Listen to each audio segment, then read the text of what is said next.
اعوذ باللہ من الشیطان الرجیم بسم اللہ الرحمن الرحیم۔ عزیزان گرامی السلام علیکم ورحمۃ اللہ وبرکاتہ۔ غدیر کی عظمت اور غدیر کی برکات کو ہم آپ کی خدمت میں بیان کر رہے ہیں۔ ہمارے پاس اس وقت یہ کتاب ہے اقبال الاعمال سید ابن طاووس رحمۃ اللہ علیہ کی، جو ہمارے مذہب کی بہت ہی بہترین کتابوں میں سے ہے۔ تو پچھلے پروگرام میں غدیر کے جو کائنات کے اوپر اثرات ہوئے، آسمانوں اور زمین کے اوپر جو برکات غدیر کی وجہ سے نازل ہوئیں، ان کو ہم نے آپ کی خدمت میں بیان کیا۔ آج انشاءاللہ تعالی اس موضوع کو بیان کریں گے کہ غدیر کے دن آسمان کے اوپر کیا جشن ہوتے ہیں، اور پھر اس کے بعد انشاءاللہ تعالی غدیر جنت میں کیسے منائی جاتی ہے اس کا تذکرہ آپ کی خدمت میں بیان کریں گے۔ پھر انشاءاللہ تعالی مزید جو وہ تفصیلات آئیں گی۔ سید ابن طاووس رحمۃ اللہ علیہ نے کتاب النشر والطی، جس کا تذکرہ ہم نے کئی مرتبہ آپ کی خدمت میں بیان کیا، اس سے حضرت امام رضا علیہ السلام کی روایت کو بیان کیا ہے۔ حضرت امام رضا علیہ السلام فرماتے ہیں کہ جس دن غدیر کا دن ہوتا ہے تو اللہ تعالیٰ جبرائیل کو حکم دیتا ہے کہ بیت المعمور کے سامنے، بیت المعمور ہے چوتھے آسمان کے اوپر، بیت المعمور کے سامنے کرسی کرامت لگائی جاتی ہے، اور جبرائیل اس کے اوپر جاتے ہیں، اس کرسی کے اوپر بیٹھتے ہیں، اور تمام آسمانوں کے جو ملائکہ ہیں وہ سارے کے سارے وہاں پر جمع ہو جاتے ہیں، اور کیا کرتے ہیں وہ وہاں پر چوتھے آسمان پر غدیر کے دن کہ یسنون علی محمد و یستغفرون لشیعۃ امیر المومنین والائمۃ علیہم السلام، کہ پورے دن، اب وہ 2 گھنٹے 3 گھنٹے، چونکہ 2 جشن ہوتے ہیں، ایک جنت میں ہوتا ہے اور ایک چوتھے آسمان میں ہوتا ہے، تو یہ چوتھے آسمان کی بیان کرو۔ شاید پہلے ٹائم میں وہ وہاں پر ہوتا ہوگا، پچھلے ٹائم میں جنت میں ہوتا ہوگا، چونکہ ظاہر روایت سے ابھی میں بیان کروں گا، تو یہی لگتا ہے کہ شاید پہلے ٹائم میں چوتھے آسمان پہ یہ جشن ہوتا ہے۔ تو سارے ملائکہ محمد و آل محمد کی تعریف اور حمد و ان کے فضائل بیان کرتے ہیں۔ پھر اس کے بعد سارا جو ٹائم وہاں پر ہوتے ہیں وہ امیر المومنین اور ائمہ اور اہل بیت کے چاہنے والوں کے لیے استغفار کرتے ہیں، اور ان سے محبت کرنے والے جتنے بھی لوگوں کی قیامت تک ان کے لیے استغفار کرتے ہیں، اور اللہ تعالیٰ حکم دیتا ہے ان کرام کاتبین کو اسی غدیر کی برکت سے کہ تم لوگ 3 دن تک اس غدیر کے احترام میں محبان اہل بیت کے جو انہوں نے جو عمل صالح انجام دیے ہیں تو ان کے گناہوں کو نہ لکھو، اور یہ کہ ان کے لیے اس غدیر کی برکت سے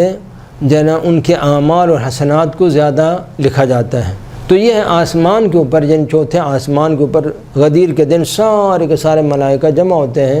اور گویا ایک جشن کا سما ہوتا ہے، اور وہاں پر اہل بیت کے مدح و ثنا بیان کی جاتی ہے، حمد ان کی تعریفیں بیان کی جاتی ہیں، اور محبان اہل بیت کے لیے ملائکہ استغفار کرتے ہیں۔ پھر اس کے بعد ایک اور حدیث میں حضرت امام رضا علیہ السلام نے فرمایا کہ حضرت امام صادق علیہ السلام نے فرمایا کہ یہ دن ایسا دن ہے کہ جس میں اسمہ فی السماء یوم العہد المعہود، کہ اس دن کا نام آسمانوں کے اوپر عہد معہود ہے، اور زمین کے اوپر یوم المیثاق الماخوذ، کہ جس دن میثاق لیا گیا امت سے، وہ عہد شدید لیا گیا علی بن ابی طالب کی ولایت کا اور 12 اماموں کی ولایت کا۔ یہ دن جو ہے وہ آسمانوں کے اوپر عہد المعہود کے نام سے پکارا جاتا ہے، اور زمین کے اوپر وہو عید اللہ الاکبر، یہ عید اکبر ہے، حتیٰ عید فطر سے بھی بالاتر، عید قربان سے بھی بالاتر۔ اور پھر اس کے بعد جنت میں کیا جشن ہوتا ہے، یہ ظاہر روایت سے معلوم ہوتا ہے کہ بعد الظہر پچھلے ٹائم میں جنت میں یہ جشن شروع ہوتا ہے عید غدیر کا۔ فردوس جو جنت کا سب سے اعلیٰ ترین منطقہ ہے، جناب احمد بن ابی نصر بزنتی کہتے ہیں کہ میں حضرت امام رضا علیہ السلام کی خدمت میں تھا، تو وہاں پر کسی نے غدیر کا تذکرہ کیا، تو ایک شخص نے کہا کہ یہ کیا تم لوگوں نے ہر وقت غدیر لگائی ہوتی ہے، یہ غدیر کیا ہے؟ اگر ہوتی تو ہم وہ مثلا کیوں صحابہ نہیں مناتے تھے مثلا اس قسم کے۔ اس نے وہ ایک تھوڑی بد زبانی کی، تو حضرت امام رضا علیہ السلام نے فرمایا کہ یہ تم غدیر کا جو انکار کر رہے ہو یہ صحیح نہیں ہے کہ میں نے اپنے والد گرامی حضرت امام موسیٰ کاظم علیہ السلام سے، انہوں نے اپنے والد گرامی حضرت امام صادق علیہ السلام سے یہ مطلب نقل کیا، فرمایا کہ ان یوم الغدیر فی السماء اشہر منہ فی الارض، غدیر کا دن آسمانوں میں جو اس کی عزت اور شوکت ہے وہ زمین پہ قابل قیاس ہی نہیں ہے کہ اس کے برابر مقایسہ کیا جائے۔ پھر فرمایا کہ ان اللہ عز و جل فی الفردوس الاعلی، ان للہ عز و جل فی الفردوس الاعلی کسرا لبنۃ من ذہب و لبنۃ من فضہ، کہ جنت الفردوس جو بالا ترین اور اعلیٰ ترین درجہ ہے جنت کا، اس میں اللہ تعالیٰ نے ایک محل بنایا ہے کہ جس کی ایک اینٹ چاندی کی ہے اور ایک اینٹ سونے کی ہے، اور فرمایا کہ جس کے اندر 1,00,000 قبے ہیں، یعنی ایک کسی کو گنبد ٹائم جو ہوتا ہے وہ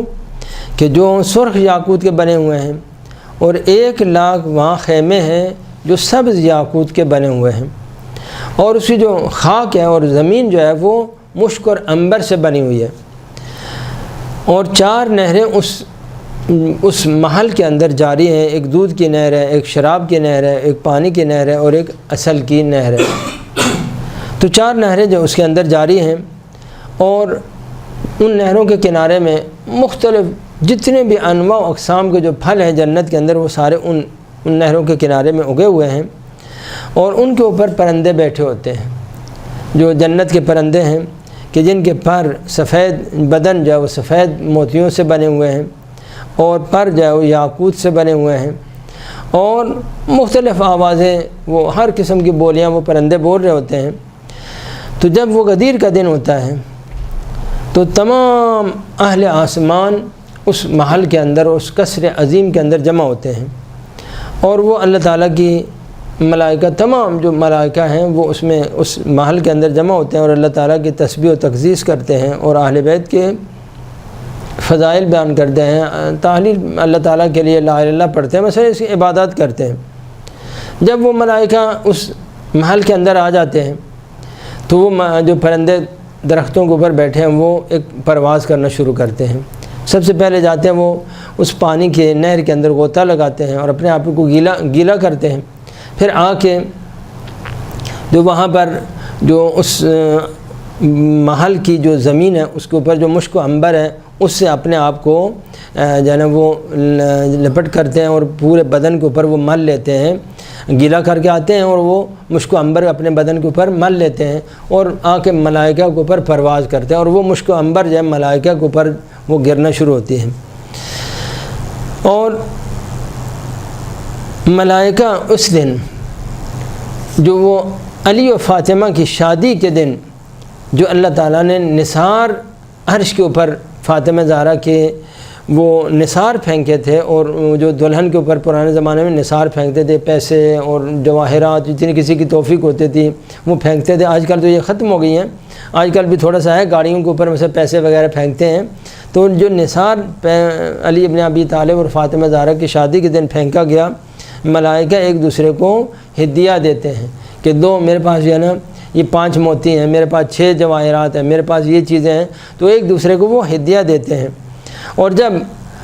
غروب کا ٹائم ہوتا ہے وہ سارا دن وہ ملائکہ اس میں عبادت اور اللہ تعالیٰ کی تسبیح و تقدیس میں مشغول رہتے ہیں۔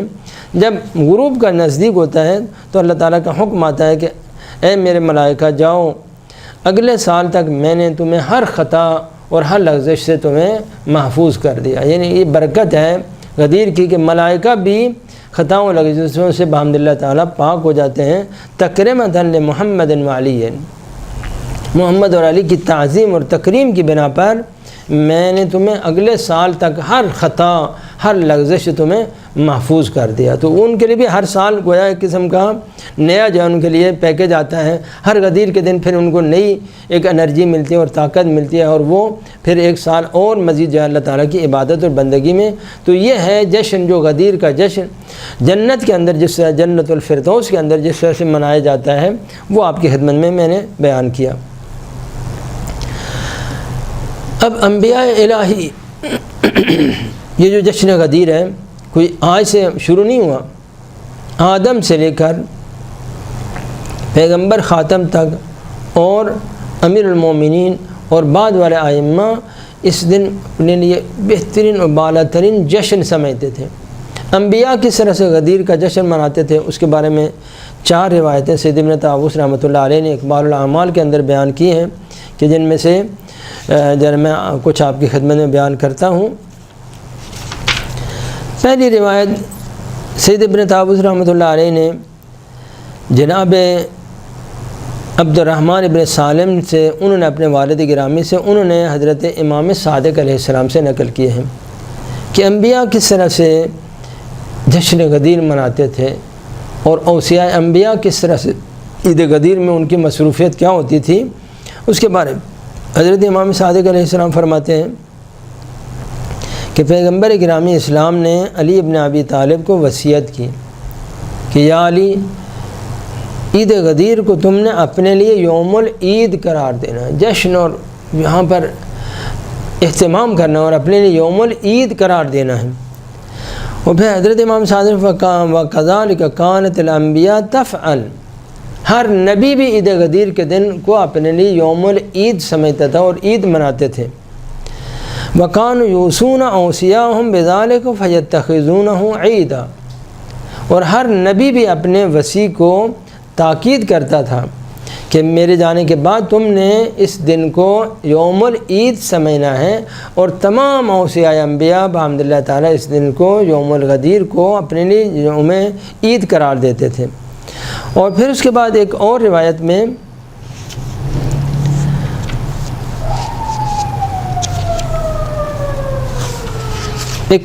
جو حضرت امام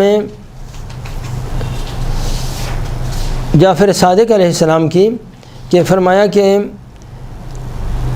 عید غدیر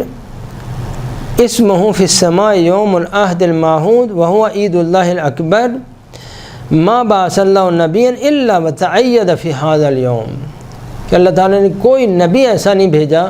مگر ان کے ہر نبی نے اس دن کو اپنے لیے یوم العید سمجھا ہے۔ تو انبیاء الہی اس طرح سے یوم العید سمجھتے تھے، اور حتیٰ اپنے جانے کے بعد اپنے اوصیاء کو بھی تاکید کر کے جاتے تھے کہ اے میرے وصی، تم نے اس کو یوم العید سمجھنا ہے۔ اب بالخصوص بعض انبیاء کے عید منانے کا جو تذکرہ ہے وہ زیادہ واضح طور پر آیا ہے۔ حضرت امام رضا علیہ السلام فرماتے ہیں کہ اللہ تعالیٰ نے حضرت ابراہیم کو اس عید غدیر کے دن نمرود کی آگ سے نجات دی، تو جناب ابراہیم نے بھی صام للہ شکرًا للہ، تو حضرت ابراہیم نے اللہ تعالیٰ کے شکر کے لیے اس عید غدیر کے دن روزہ رکھا۔ اور فرمایا کہ علی ابن ابی طالب کو پیغمبر اکرم نے اس دن امامت کے لیے منسوب کیا، اور اکمل اللہ بہ الدین، اور علی ابن ابی طالب کے ولایت کے ساتھ اپنے دین کو مکمل کیا۔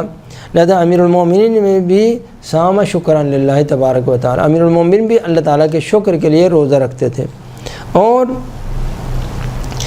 اللہ تعالیٰ نے ایک اور روایت کے اندر ہے کہ جس میں فرمایا کہ اللہ تعالیٰ نے تمام انبیاء، جناب مفضل ابن عمر امام صادق علیہ السلام سے یہ روایت کرتے ہیں کہ جناب مفضل نے کہا کہ آیا میں اسے روزہ رکھوں یا نہیں رکھوں، فرمایا کہ یہی وہ دن ہے، عید غدیر کا دن ہے۔ فرمایا کہ ای واللہ 3 مرتبہ اللہ کی قسم کھا کے امام صادق نے فرمایا کہ روزہ رکھو، یہ بہت فضیلت والا دن ہے، کہ اس دن اللہ تعالیٰ نے، عید غدیر کے دن اللہ تعالیٰ نے آدم کی توبہ کو قبول کیا، فصام شکرً للہ تبارک و تعالی، حضرت آدم نے اللہ تعالیٰ کے شکر کے لیے روزہ رکھا۔ اور اسی دن حضرت تعالیٰ نے حضرت ابراہیم کو نمرود کی آگ سے نجات دی، تو حضرت ابراہیم نے بھی شکرً للہ تبارک و تعالی روزہ رکھا۔ اسی طرح سے جناب موسیٰ نے جناب ہارون کو اپنی خلافت اور نیابت عطا کی، لہذا حضرت ہارون نے بھی صام شکرً للہ تبارک و تعالی۔ پھر اسی طرح سے فرمایا کہ حضرت عیسیٰ نے اپنے وصی جناب شمعون کو وصی ہونے کا اعلان کیا، تو جناب شمعون نے بھی اس دن صام شکرً للہ تبارک و تعالی۔ اور فرمایا انہ الیوم الذی اقام رسول اللہ علیٰ للناس علما، علی ابن ابی طالب کو اسلام کا پرچم بنا دیا، علم بنا دیا، اور وابان فی فضلہ و وسیعہ، اور آپ کی فضیلت کو اس دن ظاہر فرمایا، فصام شکرا للہ تبارک و تعالیٰ، تو امیر المومنین بھی اس دن شکرا للہ روزہ رکھتے تھے۔ اور یہ ہے کہ ہر نبی جو آسمان سے زمین پر معمور ہوا تو یوم العید کو، یوم غدیر کو اپنے لیے گویا خوشی کا دن مانتا تھا، اور اپنے اوصیاء کو بھی اس بات کی تاکید اور وصیت کر کے جاتے تھے کہ آپ لوگ اس دن کو عید منائیں۔ پھر حضرت نے فرمایا کہ اِنَّهُ لَيَوْمُ صِيَامٍ وَقِيَامٍ وَإِطْعَامٍ وَصِلَةِ الْإِخْوَانِ وَفِيهِ مَرْضَاتُ الرَّحْمَٰنِ وَمَرْغَمَةٌ لِلشَّيْطَانِ۔ فرمایا کہ یہ روزے کا دن ہے، جو روزہ رکھ سکتا ہے وہ روزہ رکھے، جو نہیں رکھ سکتا وہ اور کوئی عبادت کرے، صیامٍ وقیامٍ، کھڑے ہو کر عبادت کی جائے، صلہ رحم کیا جائے، اور یہ اس دن شیطان کے خوش ہونے، شیطان کے جو ہے وہ ناک رگڑنے کا دن ہے، اور رحمان کے خوش ہونے کا دن ہے، رحمت کا دن ہے۔ تو یہ ہے وہ دن کہ جس کے بارے میں انبیاء ما سلف کی جو مصروفیت ہوتی تھی، اس دن روزہ بھی رکھتے تھے اور اس کو یوم العید قرار دیتے تھے، اور امیر المومنین علیہ السلام نے بھی اس کو یوم العید سمجھا اور اپنے لیے اس دن کو یوم العبادت قرار دیا۔ والسلام علیکم ورحمۃ اللہ وبرکاتہ۔